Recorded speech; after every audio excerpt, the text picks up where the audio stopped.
Malam dengan Ilen lagi.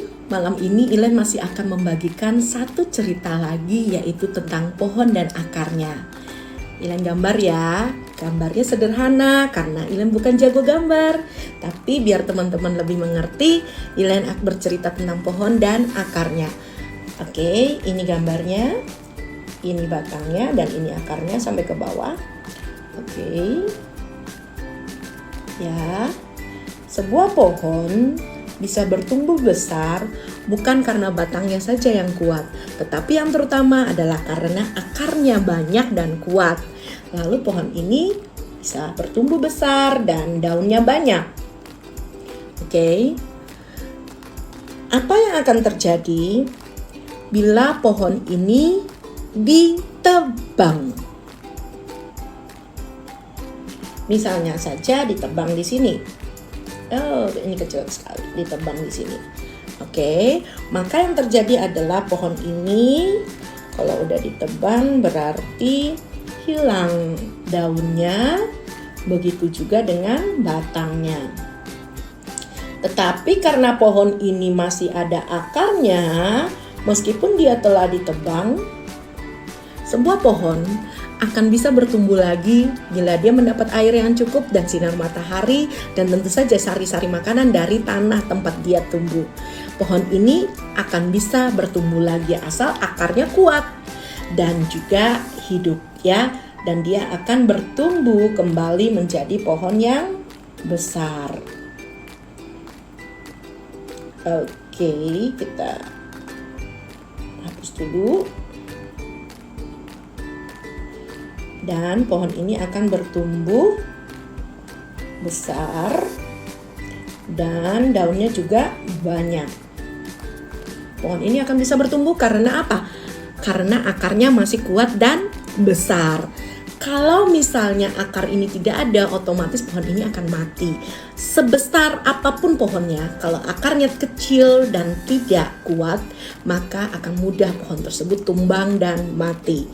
Kalau misalnya saya mengumpamakan bahwa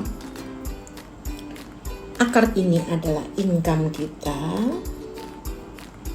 dan pohon ini adalah aset kita. Nah, tahukah teman-teman, aset itu bisa berkurang bahkan bisa hilang. Tapi bagaimana caranya supaya aset kita tidak hilang dan tidak berkurang? Nah, penyebabnya dulu dipikirin. Penyebab aset bisa berkurang dan hilang itu apa aja? Yang pertama tentu saja kondisi sakit.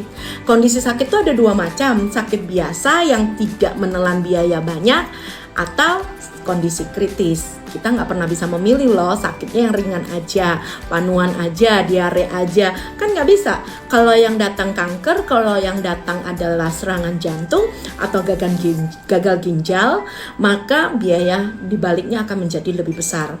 Kenapa? Karena kondisi kritis, banyak sekali biaya tersembunyi di baliknya. Kenapa?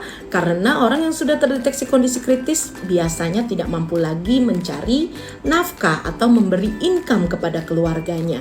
Dan kalau itu yang terjadi, maka lambat laun aset kita akan berkurang ataupun habis.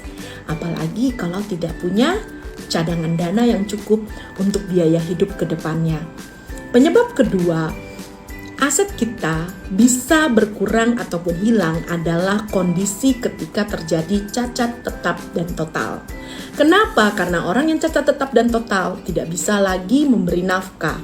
Dan lambat laun aset yang sudah dikumpulkan bisa berkurang bahkan habis.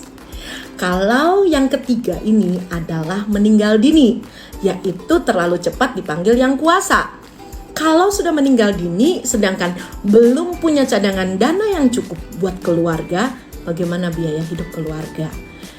Nah, itu sebabnya tiga hal ini yang bisa menyebabkan aset berkurang ataupun habis harus didukung dengan income yang kuat atau akar tadi yang besar dan kuat.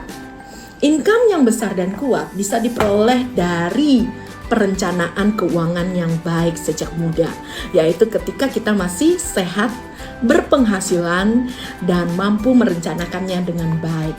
Untuk perencanaan keuangan yang baik, tentu saja Anda harus berkonsultasi dengan mereka yang sudah dibekali dengan ilmu perencanaan keuangan, bahkan yang berpengalaman. Saya 16 tahun di dunia asuransi. Saya siap membantu Anda berdiskusi bagaimana perencanaan keuangan yang baik supaya Anda memiliki akar penghasilan yang kuat dan besar, sehingga apapun yang terjadi dengan penghasilan yang besar dan kuat, aset Anda meskipun berkurang ataupun bahkan habis akan bisa bertumbuh kembali menjadi besar dan menjadi banyak. Chat saya, kita diskusi. Income yang kuat dan sehat letaknya ada di tangan Anda. Memiliki income yang kuat, sehat dan besar ada di tangan Anda. Kita diskusi. Thank you.